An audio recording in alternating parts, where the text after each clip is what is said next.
Friends, అందరికీ నమస్కారం. Welcome to Mantena realty. ఎల్ఆర్ఎస్కి సంబంధించి ఒక కీలక అప్డేట్.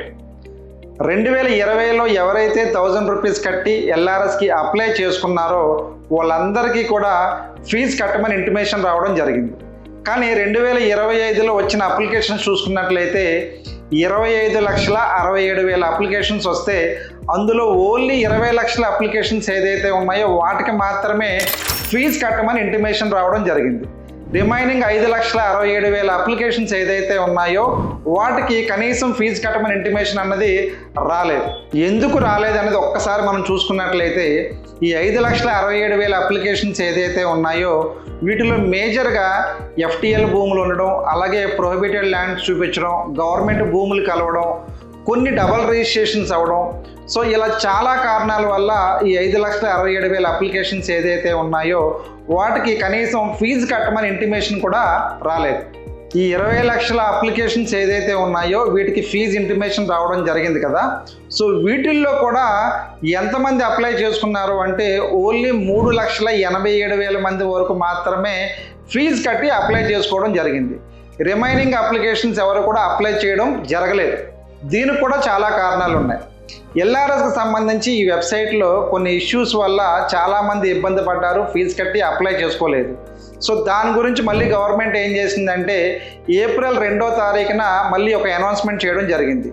ఇదే 25% రాయితీతోటి మళ్ళీ ఏప్రిల్ 30 వరకు కూడా దీన్ని పొడిగించి ఏప్రిల్ 30 వరకు ఎవరైతే పేమెంట్ కట్టి ఎల్ఆర్ఎస్కి అప్లై చేసుకుంటారో వాళ్ళకి మళ్ళీ 25% కూడా రాయితీ ఇవ్వడం జరుగుతుందని చెప్పి అనౌన్స్మెంట్ చేయడం జరిగింది. సో ఈ ఎల్ఆర్ఎస్ మీద ఆల్రెడీ మన ఛానల్ ద్వారా ఇంతకుముందు ఒక 3 వీడియోస్ కూడా చేయడం జరిగిందండి. సో ఆ 3 వీడియోస్లో కూడా చాలా మంచి అప్డేట్ ఇవ్వడం కూడా జరిగింది. ఆ వీడియోస్ కూడా మీరు ఒకసారి చూడొచ్చు. ఈ ఎల్ఆర్ఎస్కి సంబంధించి ఎవరైతే పేమెంట్ కట్టి అప్లై చేసుకున్నారో అప్లై చేసుకున్న తర్వాత కూడా L1 pending, L2 pending, L3 pending అని చెప్పి కొంతమందికి ఇలా రావడం జరుగుతూ ఉందండి.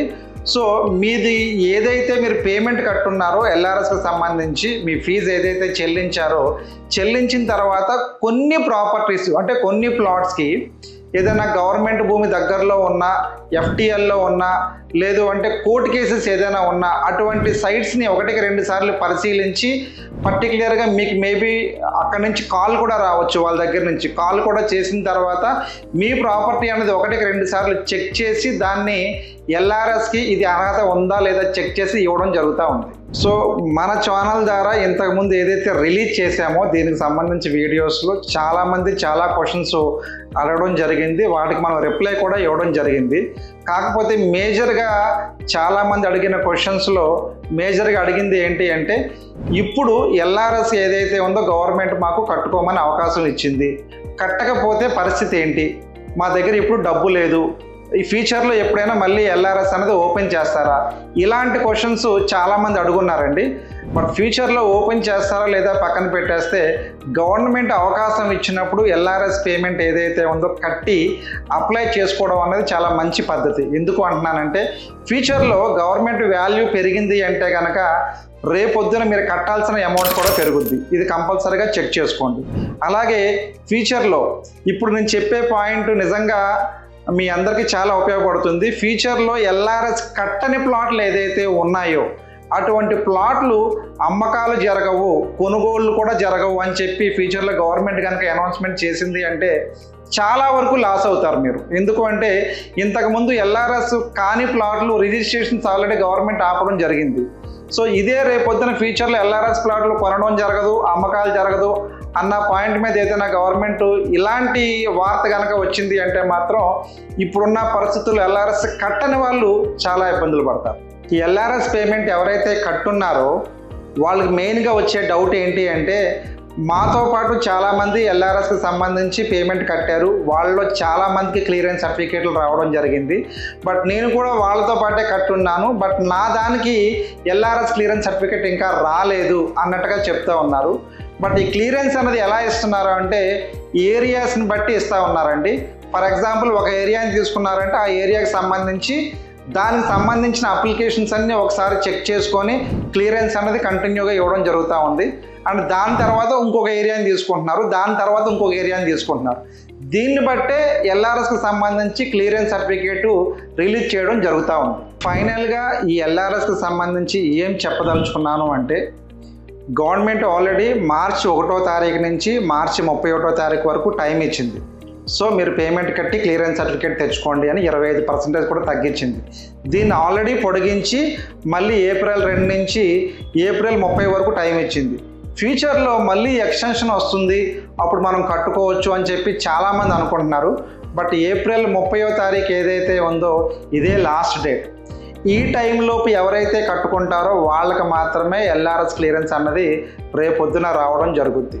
ఫ్యూచర్లో ఎక్స్టెన్షన్ వస్తుంది, మళ్ళీ మనం కట్టుకుంటాం, గవర్నమెంట్ మళ్ళీ రెండోసారి కూడా అవకాశం ఇస్తుందని అనుకుంటే మాత్రం డెఫినెట్గా రాదనే చెప్పాలి. సో ఇప్పుడున్న పరిస్థితుల్లో కనుక మీరు ఎల్ఆర్ఎస్ అనేది కట్టుకోకపోతే ఫ్యూచర్లో మేబీ ఏ గవర్నమెంట్ అయినా కానీ ఎల్ఆర్ఎస్కి సంబంధించి ఎవరైతే పేమెంట్ కట్టి ఎల్ఆర్ఎస్ క్లియరెన్స్ సర్టిఫికేట్ తెచ్చుకున్నారో అటువంటి ప్లాట్లు మాత్రమే అమ్మకాలు కొనుగోళ్ళు జరుగుతాయి. ఎల్ఆర్ఎస్ కాని ప్లాట్లకి ఎటువంటి అమ్మకాలు కొనుగోళ్ళు జరగవు. ఇలాంటి స్టేట్మెంట్ ఇచ్చినా ఆశ్చర్యపోవాల్సిన అవసరం లేదు. అందుకే చెప్తున్నాను మై డియర్ ఫ్రెండ్స్, ఏప్రిల్ 30వ తారీఖు వరకు ఏదైతే టైం ఇచ్చారో డెఫినెట్గా ఆ టైంలోపు ఎల్ఆర్ఎస్కి సంబంధించి పేమెంట్ కట్టి అప్లై చేసుకొని ఎల్ఆర్ఎస్ క్లియరెన్స్ సర్టిఫికేట్ అన్నది తీసుకోండి.